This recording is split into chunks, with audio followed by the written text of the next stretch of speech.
Сәлем достар, бүгін 124-ші сабақты өтетін боламыз. Каналымызға міндетті түрде подписация батырмасын басып, жазылып алыңыздар. Сіздер үшін пайдалы басқа да сабақтар шығып отырады. 22-ші жаттығу өлең мазмұнын тақырыбына қарап болжа. Сонан соң өлеңді тыңда. Жеңіс күні. Алтын тулар желмен ойнап, қуанышты ұлғайтамыз. Жеңіс күнін жылда тойлап, жеңіс әнін жылдайтамыз. Бабалардың айбындынын тыңдаймыз біз мақтанышпен. 9 мамыр күні, тойдың күні тоқаш піскен. Бақыт сыйлап жатады әр күн, санамызға жарық берген. Әкелері аталардың бұл жеңісті алып келген. Қуантады әнсап жұртты, келе берсін бақыт таңы. Жеңіс күнің құтты болсын, батырлардың ұрпақтары. Жеңіс күні қашан тойланады? Жеңіс күні 9 мамырда тойланады. Жеңіс күніне кімдердің арқасына жеттік? Жеңіс күніне батыр ел қорғаған аталарымыздың, аналарымыздың арқасында жеттік. Қалай ойлайсың? Өлең авторы бізді неліктен батырлардың ұрпақтары деп атады? Өлең авторының батырлардың ұрпақтары деп атау себебі Ұлы Отан соғысы кезінде әр отбасында соғысқа қатысып, жеңіспен оралған немесе ерлікпен қаза тапқан және оралмаған ата-әжелеріміз бар. Қаншама адам тылда еңбек етті. Олар біздің елімізді жаудан қорғап батырлық танытты. Өлең мазмұны бойынша әңгіме құрап жаз. Әңгіменде лепті және сұраулы сөйлемдерді пайдалан.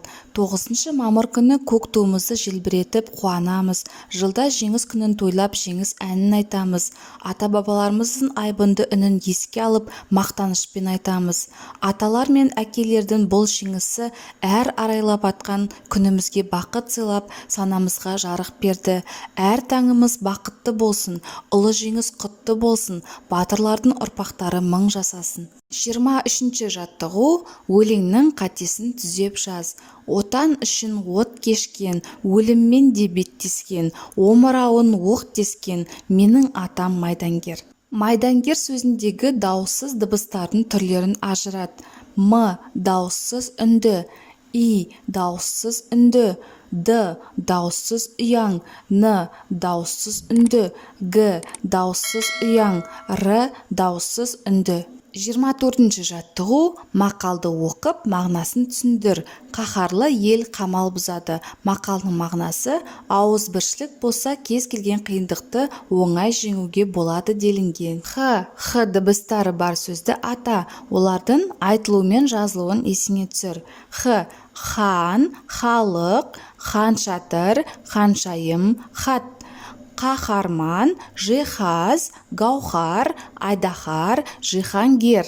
25-ші жаттығу суретке қара. Суреттің тақырыбын анықта. Сурет бойынша әңгіме құрап айт. Мәтінге ат қой. Мәтінге ұлы жеңіс күні деген атау беруге болады. Бүгін 9 мамыр күні. Атамды салтанатты жиынға шақырған болатын.